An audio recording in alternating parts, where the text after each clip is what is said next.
ஸ்னேகா வந்து செம்ம டென்ஷனா இருக்காங்க. அவங்க அப்பா வந்து சொல்றாரு, இந்த மாரி 8 ஊர் பஞ்சாயத்துல நிக்க வச்சு உங்கள கேள்வி கேட்போம். அப்ப நீங்க பதில் சொல்லி தானே ஆவணும். அப்ப இவ தப்பிக்கவே முடியாது. கண்டிப்பா மாட்டுவா. உண்மை எல்லாருக்கும் வெட்ட வெளிச்சமாகும். அப்புறம் உங்கள எல்லாரையும் பார்த்துக்கிறேன். வா ஸ்னேகா நம்ம போலாம்" அப்டி சொல்லிட்டு கூட்டிட்டு போறாரு. "உங்கள விடவே மாட்டேன்" அப்டி சொல்லிட்டு ஸ்னேகாவும் போறாங்க.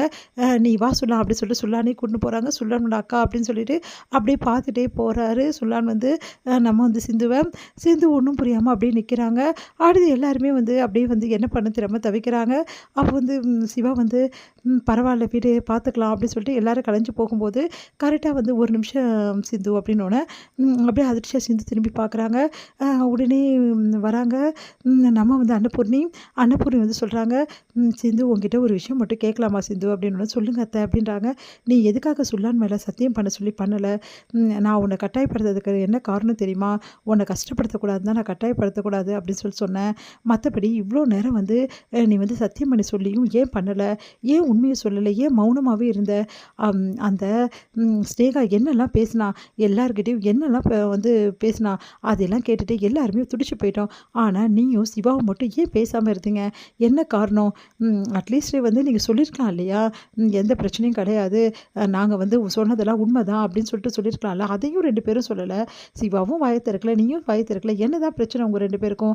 அப்படி சொல்லிட்டு வந்து கேட்டுட்ருக்காங்க. பைரவியும் கூட சேர்ந்து கேட்குறாங்க. "உங்களுக்கு என்னதான் பிரச்சனை? ஏன் நீங்க 2 பேரும் வாயே திறக்கல? நானும் அதுதான் யோசிச்சேன் அத்த" அப்படின்னோனே, "அததான் நானும் கேட்டுட்ருக்கேம்மா. சொல்லு சிந்து. எதுக்காக நீ வந்து சுல்லா மேல சத்தியம் பண்ணல? என்ன காரணம்? சுல்லானுக்கு எதுவும் ஆயிடும்னு பயந்தியா? இல்ல வந்து எதனால? ஏதோ ஒரு காரணம் கண்டிப்பா இருக்கும். நீ இந்த மாரி பண்றியேன்னா, ஏன்னா உன் மேல எனக்கு முழு நம்பிக்கை இருக்கு. சொல்லு சிந்து" அப்படின்னு கேட்டோனே, அதிர்ச்சி அடைகிறாங்க சிந்து. என்ன சொல்லுன்னு தெரியாம, "அது வந்து அத்த" அப்படின்னோனே, உடனே சிவா வந்து, "விடுங்க பெரியம்மா. எதுவா இருந்தாலும் பார்த்துக்கலாம். அதான் எட்டூர் பஞ்சாயத்த வந்து கூப்பிடுறேன்னு வந்து ஸ்னேகா சொல்லிட்டு போயிருக்காளே! இப்ப என்னடா பார்த்துக்க போற?" அப்படின்னோனே, "பார்த்துக்கலாம் பெரியம்மா. வேற என்ன பண்றது? நீங்க 2 பேரும் ஏன் அமைதியா இருந்தீங்கன்னு இப்ப வரைக்கும் எங்க யாருக்குமே புரியல. ஏன்னா இவ்ளோ தூரம் நடக்குது. இவ்ளோ உங்கள அவமானப்படுத்துறாங்க, அசிங்கப்படுத்துறாங்க. ஆனா எதையும் பேசாம நீங்க 2 பேரும் அமைதியா இருந்தது தான் எங்களுக்கு எல்லாருக்குமே கஷ்டமா இருக்கு. அப்படிலாம் நீங்க இருந்தீங்கன்னா, உங்க மேல தான் தப்புன்னு ஆயிடாதா? அப்புறம் என்ன வந்து ஏதாவது வேற முடிவு எடுத்தா என்ன பண்றது?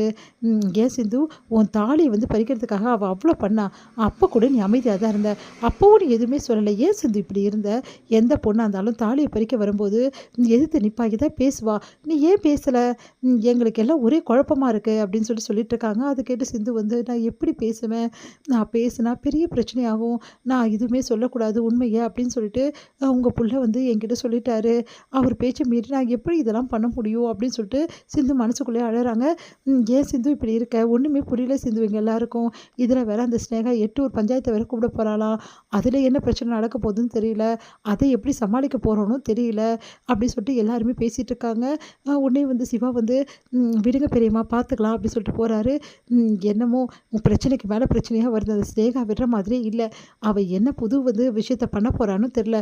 புதுசா ஏதாவது ட்ராமா பண்ணுவா. வேற என்ன பண்ண போறா? அப்படி சொல்லிட்டு ஆறுமுகம் சொல்றாரு. ஸ்னேகா என்ன ட்ராமா பண்ணாலும் சரி, எல்லாருமே வந்து சிந்துவுக்கு ஆறுதலா வந்து அரவணைப்பா இருக்கணும். சிந்துவ நம்ம எக்காரணம் கொண்டு யாரும் விட்டு தரக்கூடாது. ஏன்னா, சிந்து மேல எந்த தப்புமே இல்ல. சிந்து உண்மையானவ, நேர்மையானவ. அதனால நம்ம அப்படிதான் இருக்கணும். புரியுதா எல்லாருக்கும்? அப்படின்னு சொல்லிட்டு சொல்றாங்க. உடனே வந்து எல்லாருமே சரிங்க, சரிங்கம்மா அப்படி சொல்லிட்டு எல்லாருமே வந்து சொல்லிட்டு இருக்காங்க. "சரிங்க அத்த, அப்படியே இருக்கலாம்" அப்படின்னோனே, அப்படியே வந்து பார்க்குறாங்க சிவாவும், சிந்துவும். "என்னடா இது?" அப்படின்னு சொல்லிட்டு இங்க வந்து என்ன பண்றாங்க, செம்ம டென்ஷனா இருக்காங்க ஸ்னேகா. "என்னப்பா 8 ஊர் பஞ்சாயத்து தலைவர்கிட்ட பேசிட்டீங்களா?" "பேசிட்டேம்மா. இதுக்கப்புறம் எந்த பிரச்சனையும் கிடையாது. நாளைக்கு பஞ்சாயத்து கூட்டுறோம். கூட்டிட்டு அப்ப இருக்க அந்த சும்மாவே விடமாட்டேன் அந்த சிந்துவ. 8 ஊர் பஞ்சாயத்துக்காரங்களும் கேள்வி கேட்பாங்கல்ல. கண்டிப்பா ஏதாவது ஒண்ணு கண்டிப்பா பண்ணுவாங்க. அப்ப அதுல விஷயம் வெட்ட வெளிச்சமாயிடும். நீ கவலைப்படாதம்மா. அந்த சிந்து தப்பிக்கவே முடியாது. தப்பிக்க முடியாத வரைக்கும் முடியாத மாதிரி எப்படி லாக் பண்றது எனக்கு நல்லா தெரியும். அதே மாரி அந்த 8 ஊர் பஞ்சாயத்துக்காரங்களே வச்சு வந்து உன் கழுத்துல சிவாவ நான் தாலி கட்ட வைக்கிறேன். அதுக்கப்புறம் என்ன, நீயும் சிவாவும் சந்தோஷமா வாழ்றத பார்த்துட்டு, அந்த சிந்து இந்த உலகத்துல இருப்பாளா? இருக்க மாட்டாளான்னு கூட தெரியாது. அப்பா இதெல்லாம் நடக்குமாப்பா? கண்டிப்பா நடக்குமா? அப்படின்றாரு.